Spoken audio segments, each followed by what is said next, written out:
Welcome back to Below the Surface, and welcome to the Deco Stop, and welcome to the inside of the USS Oriskany. Now this was our final dive to finish up all the training that we've done with Barry over the last couple weeks. Our trimix and advanced rec will be complete when this dive is over. But before we get any further, let's go back to where it all started. If you guys watched my last video where I was doing my training on trimix, I showed a lot of the training stuff in that video, so I'm not going to do it in this video. However, I am going to show you how we went down into the cavern and then back to the gate so we could do some line drills and some lost line drills without having any visibility. What better place to do that than a place that's absent of light? Because when you're in a wreck and you stir up all the silt and you lose all your visibility, your primary and your backup to your dive light fails, and you're in the dark, you have to rely on that line to get out. And if you lose that line, well, then you have a couple other drills to find the line again. But if you want to know what those drills are, sign yourself up for an advanced rec course or a cavern course. And then eventually into intro to cave and full cave. And you'll learn all about the line drills that you need to know. But I want you guys just sit back and enjoy this part of the video. I made this video for Facebook, this portion of the video for Facebook, and I called it The Last Call Home. And you'll see why at the end, and I'll explain why I call it The Last Call Home, kind of how I felt when I seen it. Enjoy.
The last call home.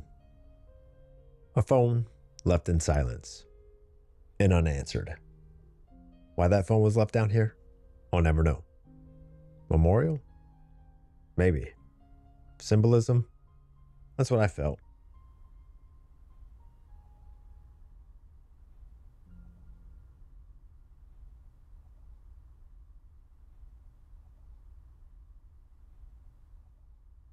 All right.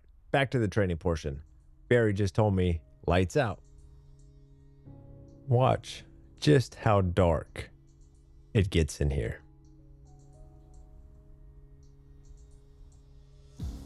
You guessed it, that dark. So dark that you can't even stay in there and let your eyes adjust to any type of ambient light because there is none.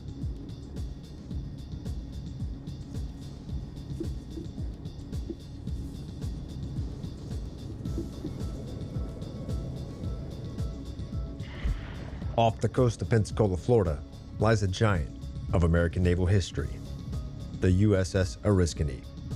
Once a formidable aircraft carrier, she's now one of the largest artificial reefs in the world, and a legendary destination for technical divers.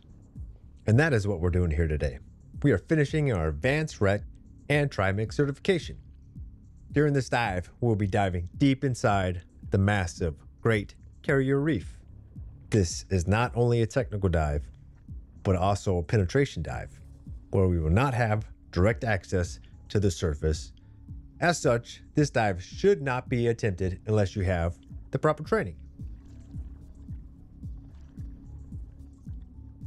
Most deep penetration dives on the Oriskany exceed 130 feet and may require over an hour of decompression. Visibility can vary from crystal clear to nearly zero, and inside the wreck, absolute zero. And currents are always a constant factor. The Oriskany was a state-of-the-art carrier, built with an angled flight deck for both launching and receiving aircraft.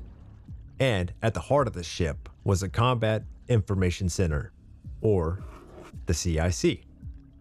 This was an area where the commander can get information about enemy targets.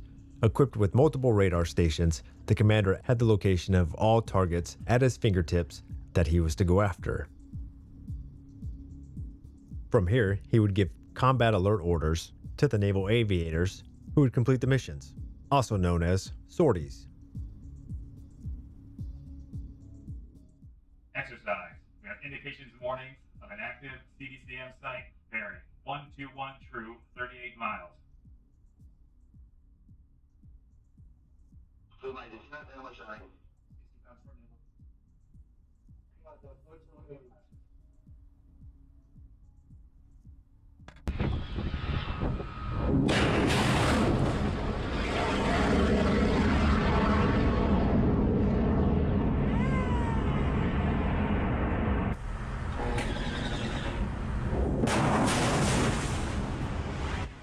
We've made it to the 110 cutout.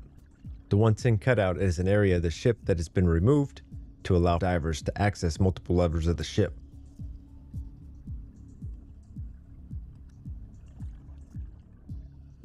This is also the location where we will stage our deco bottles. That way we won't have to carry them through the wreck, making ourselves have a bulkier profile. Slim us down a little bit. Now this coin definitely has two sides. One, we leave them, we're less bulky. On the other side, we're leaving our deco bottles, so we have to ensure that we come right back to this spot so we have the necessary gas to complete our deco obligations. Now that our bottles are dropped, we're going to drop down through the 110 cutout, down one more level. Barry's in the lead. Chris is going to go next.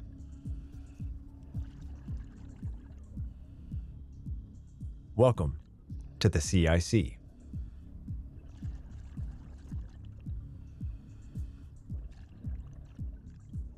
When above ground, the CIC was a dark and enclosed space, bustling with life, as radar operators gave updates on enemy aircraft or enemy ships, plotters were plotting on the plotting boards, and combat officers were talking with the commander on their next course of action.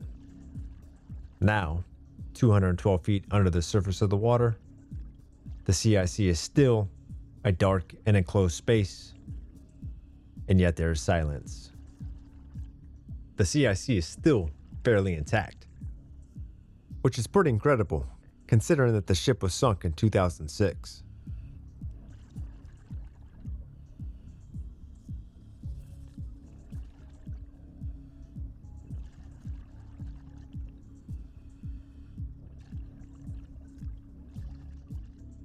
Chris and I are currently following the main line.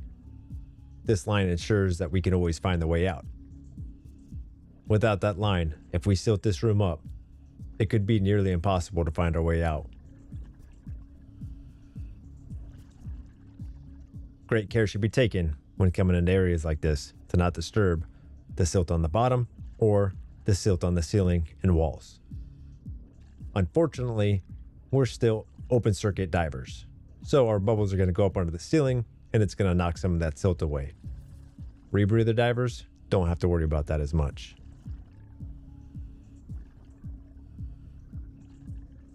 This area does get pretty tight. As you can see where Chris is at right now, about to go through some consoles, where the wall behind him or on his right hand side is fairly close.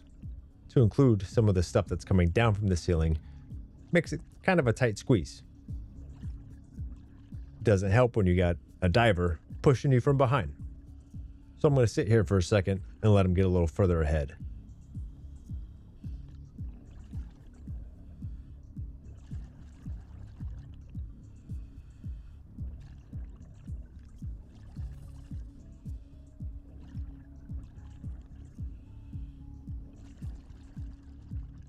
If you would have asked me last year if I would have been diving inside the USS Oriskany, I would have said you're crazy. But after that bug hit and I wanted to train and I wanted to get my deep water certifications, I'm glad that I did it. And I'm pretty excited to figure out where we're going to go next. There's still a few courses that I want to complete. Intro to Cave and Full Cave are definitely on the horizon. Rebreather, for sure. But I'm also thinking about going up north to start my ice certification. I don't know why, but something is calling me to go dive in cold water. I'm talking like Antarctica cold water. Might be a couple years down the road, but I think that's my goal. That's where I'm headed.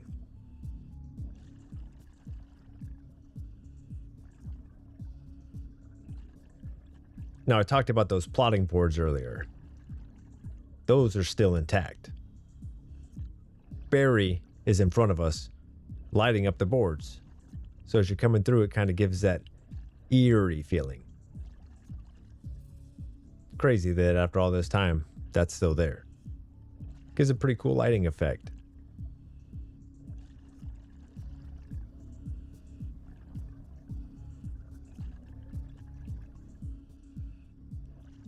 And I definitely appreciate all you guys' support. And though I'm not getting paid from YouTube yet, eventually I will.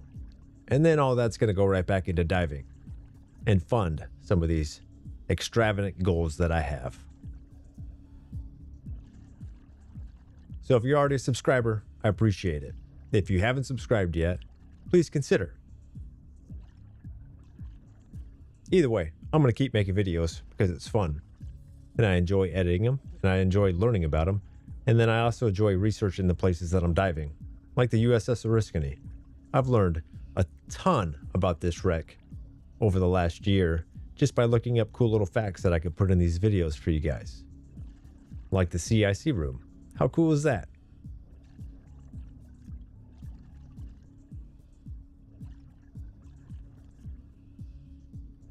If you've penetrated this wreck before, what are some of the cool rooms that you guys have been to?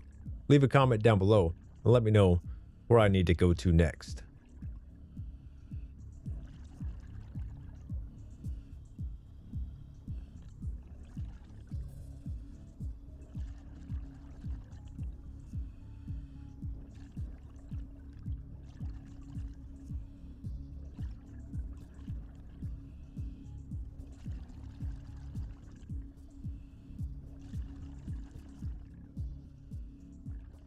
Now, I don't know a whole lot about Navy stuff.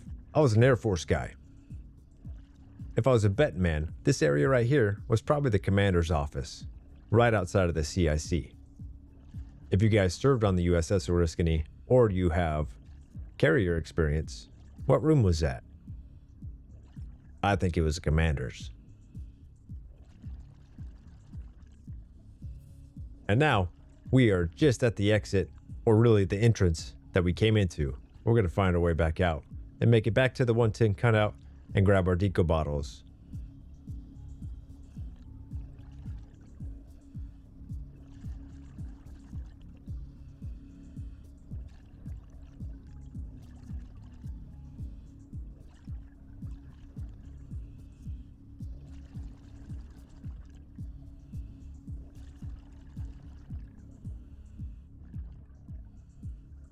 You guys saw the hangar bay on my last video. On that one, we went the opposite way of the way that we're going now. The hangar bay is pretty cool because it has large cutouts all the way down on either side of the ship, making your access to open water fairly simple.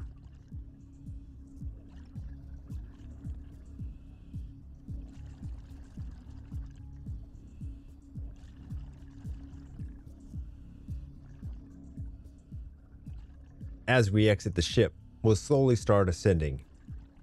As we ascend, we'll see our deco obligation, or total time to surface, decrease.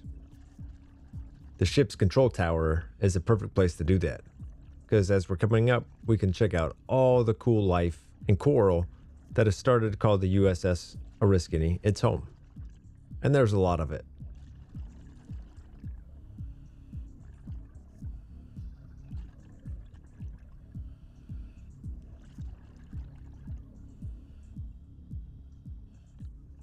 And I don't know if you guys caught, at the beginning of the video, I said that the USS Oriskany is the largest artificial reef in the world. And currently, at the time of the filming and the timing of making of this video, it currently is.